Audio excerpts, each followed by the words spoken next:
মোহাম্মদ ইউনূসের বাংলাদেশে বর্তমানে যে সকল সন্ত্রাসবাদী গ্রুপ আছে তারা এবার পুরো দমে বাংলাকে টার্গেট করলো। কালকে জি নিউজের একটি প্রতিবেদনে সরাসরি স্বীকার করা হয়েছে বাংলার 7টা সংখ্যালঘু জেলা তাদেরকে কিন্তু সতর্ক করা হয়েছে এবং সেই 7টা জেলায় হাই অ্যালার্ট জারি করা হয়েছে। কোন পদ্ধতিতে অপারেশন হবে, কোন কোন জেলা তালিকায় আছে, সমস্ত কিছু কিন্তু এই প্রতিবেদনে আমি তুলে ধরবো আপনাদের সামনে।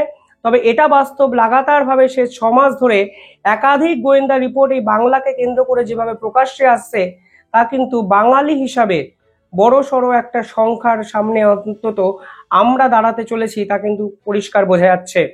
সেই রিপোর্টে কি বোঝানো হয়েছে আগে একটু আপনাদের বলে দিই। ঠিক 3 দিন আগে 3জন ব্যক্তিকে গ্রেফতার করা হয়। মূলত তাদের ফোন কল, কানেক্টিভিটি এবং একাধিক বয়ানের ভিত্তিতে এই রিপোর্ট কিন্তু প্রকাশ করা হয়েছে। সেখানে বলা হচ্ছে বাংলাদেশের প্রধান জঙ্গি গোষ্ঠী জামাতুল মুজাহিদ্দিন বাংলাদেশ অর্থাৎ জেএমবি তারা এবার বাংলার 7টি জেলাকে টার্গেট করেছে। এই 7টি জেলাতে দুভাবে অপারেশন তারা করতে চাইছে, প্রথমত ফার্স্ট ফেজ এবং দ্বিতীয়ত সেকেন্ড ফেজ, এবং পরবর্তীকালে এদেরকে জিজ্ঞাসাবাদ করে আরও 2টি অতিরিক্ত সন্ত্রাসবাদী গোষ্ঠীর নাম উঠে আসে। অর্থাৎ সব মিলিয়ে বাংলাদেশের বর্তমানে যতগুলো সন্ত্রাসবাদী গোষ্ঠী আছে তারা পাকিস্তানের সন্ত্রাসবাদী সংগঠনগুলোর সাথে হাত মিলিয়ে বাংলাকে অশান্ত করার পরিকল্পনা করছে এবং সেই রিপোর্ট এখন আমাদের সকলের সামনে চলে এসছে। কিছুদিন আগে 3জন ব্যক্তিকে গ্রেফতার করা হয়। এই ব্যক্তিদের গ্রেফতার কোথা থেকে করা হয়েছে? 2 জায়গা থেকে করা হয়েছে, একটি বীরভূম, অন্য জায়গা হলো সাউথ 24 পরগনা। এদেরকে জিজ্ঞাসাবাদ করেই এই 2 মডিউল অ্যাকশন প্ল্যানের কথা জানতে পেরেছে গোয়েন্দারা। বীরভূম থেকে যাকে গ্রেপ্তার করা হয়েছে যে 2 ব্যক্তির নাম হলো আজমল হোসেন এবং সাহেব আলী খান। আর সাউথ 24 পরগনা অর্থাৎ দক্ষিণ 24 পরগনা থেকে গ্রেফতার করা হয়েছে আবাসউদ্দিন মোল্লা। এই 3জনকে গ্রেফতার করা হয় এবং 3জনের ফোন কল চেক করে, ফোন লিঙ্ক চেক করে একাধিক কথা কিন্তু আমাদের সামনে আসে। প্রথম পর্যায়ে 3টে জেলাকে টার্গেট করেছে জঙ্গিরা, প্রথমত মালদা, দ্বিতীয়ত মুর্শিদাবাদ এবং তৃতীয়ত নর্থ দিনাজপুর অর্থাৎ উত্তর দিনাজপুর। পরিষ্কার বোঝা যাচ্ছে টার্গেট লিস্টে একদম বাংলার একাধিক জেলা, এবং বুঝতেই পারছেন বাংলার জেলা মানে বাংলার মানুষকেও কিন্তু সতর্ক হওয়ার সময় কিন্তু এসে গেছে। সেকেন্ড ফেজে কাদের নাম উঠে এসছে? সেকেন্ড ফেজে টার্গেট লিস্টে হলো নর্থ 24 পরগনা, সাউথ 24 পরগনা, নদিয়া এবং বীরভূম। উল্লেখযোগ্যভাবে বাকি সবকটাই আপনি দেখবেন বাংলাদেশের সীমান্ত লাগোয়া জেলা, কিন্তু বীরভূম জেলাটা কিন্তু কোনো সীমান্ত এরিয়া শেয়ার করে না। অর্থাৎ বীরভূম এমন একটা জায়গায় অবস্থিত যেটি সাউথ বেঙ্গল এবং নর্থ বেঙ্গলের কানেক্টিং পয়েন্ট হিসেবে কাজ করে, মুর্শিদাবাদকে মাঝখানে রেখে। বোঝার চেষ্টা করুন, ম্যাপের মধ্যে বীরভূম এমন একটি জায়গায় অবস্থান করছে যারা উত্তর বাংলা এবং দক্ষিণ বাংলা মানে উত্তরবঙ্গ দক্ষিণবঙ্গের কানেক্টিভিটি হিসাবে কাজ করে। এর জন্য বীরভূমের টার্গেট পয়েন্ট হিসাবে বাছাই করেছে এই সকল জঙ্গি সংগঠন। আর কি জানা গেছে? সেখানে বলা হয়েছে প্রাথমিকভাবে তারা যুব সম্প্রদায়কে টার্গেট করেছে, যুবক সম্প্রদায়ের মধ্যে অনেক মাইনরিটিকে তারা টার্গেট করেছে। কিভাবে অপারেশন চালানো হবে তা অজিত দেওয়ালের 6 মাস আগের সেই রিপোর্টে কিন্তু প্রকাশ করা হয়েছিল। এদেরকে জিজ্ঞাসাবাদ করা হয়েছে পুলিশের পক্ষ থেকে। সেখানে বলা হচ্ছে আবাসউদ্দিন মোল্লা যাকে সাউথ 24 পরগনা থেকে গ্রেফতার করা হয়েছে তার সঙ্গে পাকিস্তানের লিঙ্ক স্পষ্ট হয়। অর্থাৎ শুধুমাত্র বাংলাদেশ যোগ নয়, এখানে পাকিস্তানের জঙ্গি সংগঠনের যোগ উঠে এসছে আবাসউদ্দিন মোল্লার ফোনে। সেকেন্ড যার নাম উঠে এসছে যাকে বীরভূম থেকে গ্রেফতার করা হয়েছে সেই 2 ব্যক্তি অর্থাৎ আজমল হোসেন এবং সাহেব আলী খান, এই পার্টিকুলার 2জনের সঙ্গে বাংলাদেশের 2টি জঙ্গি সংগঠনের নাম উঠে এসছে। এক হিজবুত তাহির, 2 আনসারুল্লাহ বাংলা টিম। এই হিজবুত তাহির এবং আনসারুল্লাহ বাংলা লাগাতার বাংলাকে অশান্ত করার পরিকল্পনা করেছে।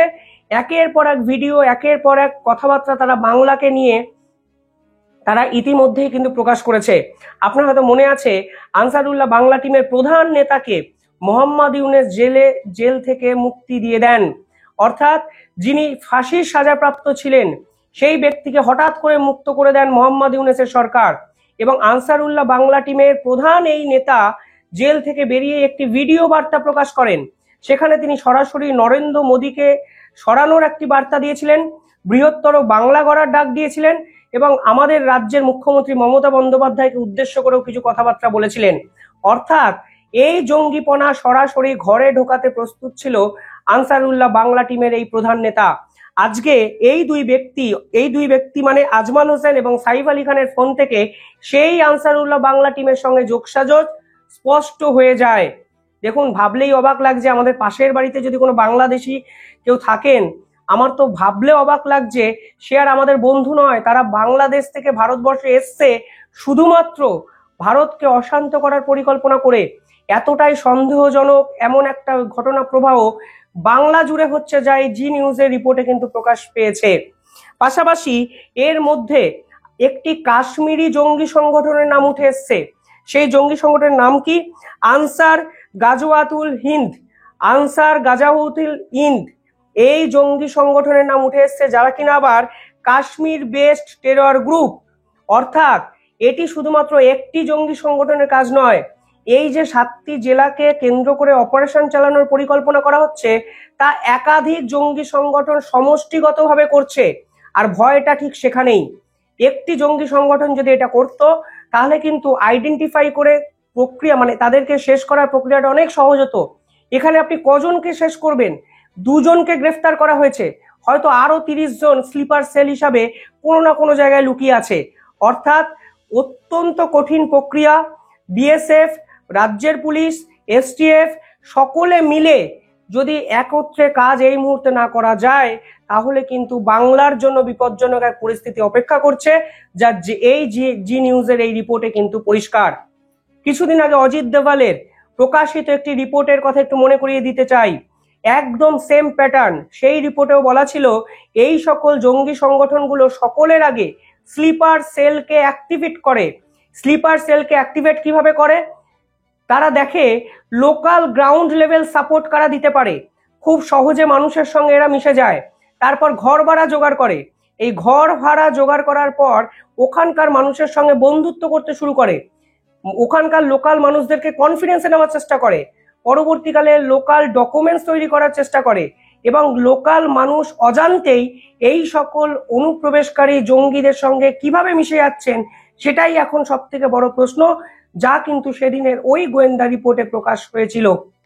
পাশাপাশি অত্যন্ত ইম্পর্টেন্ট বিষয় হলো, এই যে পার্টিকুলার 7 জেলা, এখানে নাকি কোনো রেজিস্ট্রেশন ছাড়াই একাধিক মাদ্রাসা তৈরি হয়ে যাচ্ছে। আর এখানেই সেদিন এই রিপোর্টে উল্লেখ করা ছিল যে মাদ্রাসাগুলো সরকারি কোনো নথি নেই, তাদের বিরুদ্ধে যেন লোকাল সাধারণ মানুষ যেন সরকারকে আইডেন্টিফাই করে, সরকারকে যেন কোনো না কোনোভাবে যেন ইনফর্ম করে। অন্তত এটা খুব ইম্পর্টেন্ট একটা পার্ট। যেখানে সেখানে বাড়িতে মাদ্রাসা হয়ে যাওয়া, এটা কিন্তু আফগানিস্তানের সময় হয়েছিল। আফগানিস্তানে কিন্তু সেম মডিউল কিন্তু ফলো করা হয়েছিল।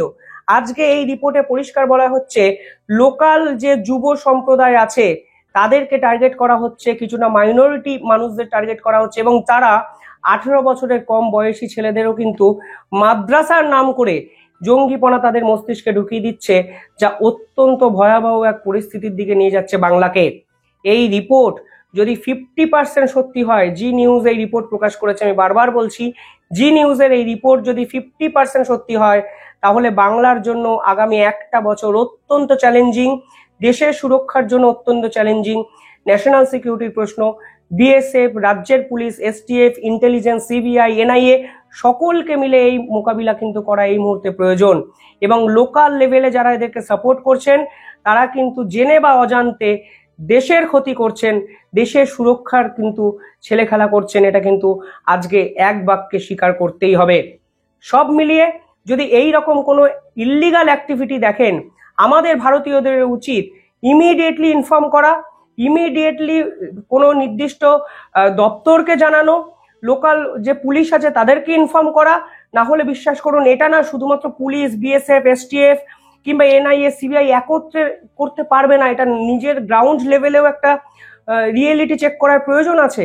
গ্রাউন্ড লেভেলে যারা ঘর ভাড়া দিচ্ছেন তাদের ডকুমেন্ট ভেরিফিকেশন করার একটা বিষয় আছে। এরা লোকাল লেভেলে আগে ভালো জনসংযোগ করে, যেন কোথাও এক জায়গা থেকে অন্য জায়গায় যাওয়ার জন্য লোকাল সাপোর্টটা এরা পায়। এটাই কিন্তু গোয়েন্দাদের সব থেকে বড় প্রশ্ন। লোকাল রেজিস্টার্ড সিম কার নামে তোলা হচ্ছে, কোন ডকুমেন্টস এরা কিনছেন, এগুলো কিন্তু ম্যাটার করে। কিছুদিন আগে আরো একটা রিপোর্ট প্রকাশ হয়েছিল, সেখানে সীমান্ত পার্শ্ববর্তী যে এলাকাগুলো আছে সেখানে রাত বিরাতে ফোন কলের একটা হদিশ কিন্তু পাওয়া গেছিল এবং রেডিও টেকনোলজি ব্যবহার করা হচ্ছিল। সোদপুর কেন্দ্র করে একাধিক ফোন কলের এরকম তথ্য গোয়েন্দাদের হাতে উঠে এসেছিল, সেই রিপোর্টে কিন্তু প্রকাশ পেয়েছে। অর্থাৎ সব মিলিয়ে পুরো বিষয়টা জটায়ুর ভাষায় যদি আমি বলি, জটায়ু বলেছিলেন হাইলি সাসপিসিয়াস। বাংলার সীমান্তবর্তী অঞ্চলের ঘটনা বর্তমানে হাইলি সাসপিসিয়াস, যা জি নিউজ বলছে। এবং এটা যদি সত্যি হয় তাহলে ন্যাশনাল সিকিউরিটির ক্ষেত্রেও কিন্তু অন্যতম বড় পদক্ষেপ ইমিডিয়েটলি কেন্দ্রীয় সরকারকেও এই মুহূর্তে নিতে হবে। কারণ মোহাম্মদ ইউনূস ওদেশে বসে জঙ্গিপনাকে প্রমোট করবেন এবং সেই জঙ্গিরা ভারতবর্ষকে অশান্ত করবে, এই জিনিস কিন্তু মেনে নেওয়া যায় না। ইমিডিয়েটলি একত্রে মিলে বাংলাদেশের মোহাম্মদ ইউনূস সরকারকে শেষ করতে হবে, না হলে আমাদের এই বাংলা কিন্তু সুরক্ষিত থাকবে না। কিভাবে দেখছেন আপনারা পুরো বিষয়টা কমেন্টে জানাবেন। ধন্যবাদ।